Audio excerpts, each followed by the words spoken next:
Vamos lá, vamos por partes. E hoje aqui comigo, ó, Lolita.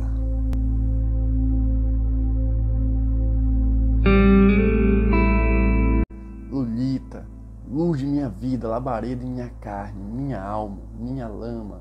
Lolita. A história de um homem maduro e culto que se vê seduzido e enganado por uma adolescente voluntariosa e provocante. Se você não percebeu algo de estranho nessa pequena sinopse, seria uma presa fácil para Humbert Humbert, o personagem principal da história. Ou não seria o único, pois não são poucos os pensamentos e sentimentos intensos provocados ao lermos Lolita, uma obra que até hoje é digna de grandes discussões e polêmicas, sendo uma delas sobre a pedofilia. Interessante? Então segue o canal, galera, dá essa força pro canal crescer e melhorar sempre, beleza? O estilo de Nabokov é cheio de rodeios e nuances, uma escrita que precisa ser decifrada em muitos pontos, o que normalmente contribui para a dualidade, mas ela está longe de ser chata ou desconjuntada, se assemelhando a um mistério que nos atrai cada vez mais rumo ao seu desfecho. Isso vale ainda mais para Lolita. O começo do livro dá um passeio pelo passado de Humbert, muitas descrições minuciosas e uma angustiante demora para chegar ao que interessa. Isso já bem no começo, nas primeiras páginas do livro, Humbert narra todo como se dirigisse aos integrantes de um júri. E não se engane, essa informação está atrelada ao seu intuito de se defender ao tentar conduzir a opinião do seu leitor. Pois é, não existe informação desperdiçada para Humbert, por mais que pareça negativa. Ele menciona em seus relatos alguns acontecimentos importantes que, de um modo ou de outro, se assemelham ao seu comportamento chocante. Mas não nos aflijamos, afinal, ofensivo é frequentemente apenas um sinônimo de invulgar. E uma grande obra de arte é, claro, sempre original e, portanto, pela sua própria natureza, constitui uma surpresa mais ou menos escandalizante. Na verdade, o que é exposto no decorrer da trama são acontecimentos bastante corriqueiros quando fazemos análise sincera da realidade social. Assim, antes de apresentar Lolita, Humbert e Nabokov, claro, já haviam preparado o terreno para certos ânimos previstos. Então não podemos ser preconceituosos até mesmo quando se trata de assunto como pedofilia. Melhor ver primeiro, bora lá. Ninguém melhor do que um assassino para exibir um estilo floreado. Patife ele nem nega seu feito. Portanto, estamos lidando com um criminoso bastante astuto, que nos desarma ao fugir do comum ao não negar as acusações. Pois agindo dessa forma, ensinou a ideia de que não omitirá nenhum fato, como se tudo dito por ele fosse a verdade. Tá pra caramba. Ele admite, mas não se cala. Incrível perceber como quanto mais horrendo, mais fascinante e curioso parece ser tais relatos de criminosos. E é a partir dessa oportunidade, desse ensejo, que Humbert se vale dos mais variados argumentos para minimizar seu crime. Citarei algum desses argumentos aqui. O primeiro se refere a trauma. Ao identificar Lolita como a segunda encarnação de Annabel Lee, seu amor da infância, com quem teve um caso à beira-mar inacabado, Humbert aparenta carregar um sentimento ferido não superado, renovado com o drama em questão. Isso esclareceria, segundo ele, constante tensão sentido perante Lolita. A natureza nífica da garota seria outro argumento. Freud previra que, devido às diversas revoluções que acompanhamos no último século, a sexualidade das crianças logo alcançaria proporções preocupantes, algo refletido num desejo insaciado de Humbert e em sua descrição dessas ninfetas como criaturas de grande juventude, beleza e sensualidade. Um demônio, como ele mesmo reforça enquanto vítima. Por outro lado, ele defende possuir um respeito imenso pelas ditas crianças comuns, assumindo em alguns momentos de seu discurso que jamais seria capaz de atentar contra a inocência delas. A visão artística seria o argumento mais complexo, mas não menos importante. Talvez seja o mais polêmico até, pois contempla a imaginação de Humbert, algo que está além da história, como se tudo que acontece no livro, já que falamos de uma ficção, se tratasse apenas da imaginação do personagem, algo que muitos aceitam. Isso polemiza ainda mais a narrativa, pois é a partir daí que ela ganha status de história de amor. Ei, a história é narrada por Humbert ao júri em seu julgamento, não esqueçamos disso. Logo, não se pode desconsiderar também uma deliberada e bem planejada mentira, a fim de cair nas graças de seus jogadores. Portanto, se há dúvida se a história acontece ou não na cabeça de Humbert, também há outra possibilidade, a de que sua imaginação prevalece sobre a garota, causando assim a idealização de Lolita. E qual o problema de se idealizar alguém? Isso parece até romântico demais. Lembremos que a idealização de Hitler tinha a raça ariana como perfeita, superior, e qualquer outro ser humano, não. Ou qualquer outro que não ariano poderia ser tratado como um inseto ou algo do gênero. Então, na cabeça de Humbert, um pedófilo, a idealização de Lolita, da ninfeta, não depende dos pensamentos e desejos da garota. Por isso, estes estão bem distantes da realidade, tornando-a quase um objeto. Nesse ponto que uma das grandes críticas de Lolita ressoam. Como pode o conceito de Lolita, que se popularizou bastante pelo mundo afora, ser de uma adolescente sedutora, se o livro trata de uma adolescente molestada? Resultado tão preocupante que nos leva a considerar que a cegueira de Humbert para com Lolita alcança o leitor a tal ponto que ele também fica cego. Isso devido ao estilo sedutor do autor, um efeito colateral que acaba por alertar sobre as inúmeras Lolitas na realidade. A resposta para isso revela que, por mais que Humbert possua uma retórica envolvente, um estilo floreado de escrita, características de um homem culto e respeitável, ele reflete um lado da sociedade que não supera os seus desejos. Algo frustrante por minar, comprometer a ideia de desenvolvimento moral humano ou individual.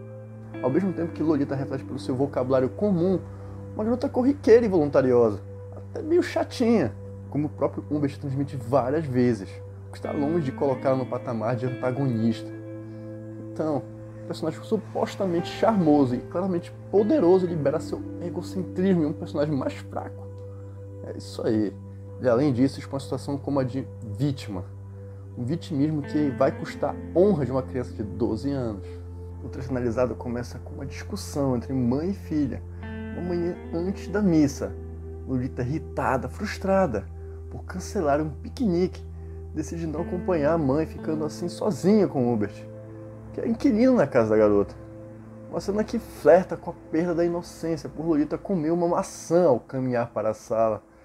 Pequena alusão ao fruto proibido, comido no jardim do Éden.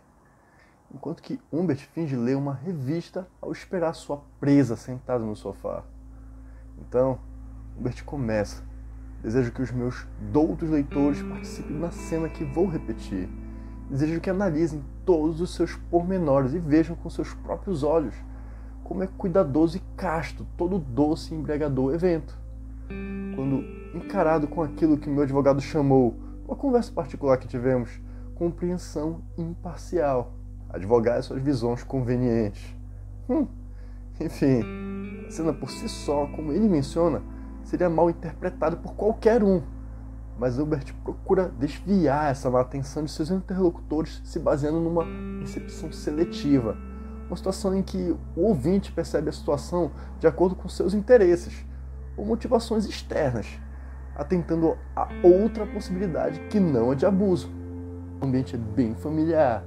A garota se encontra com seu vestido de missa de domingo e, com falsa desatenção, se senta próximo a Humbert, com quem tem uma relação bastante desenvolta e brincalhona.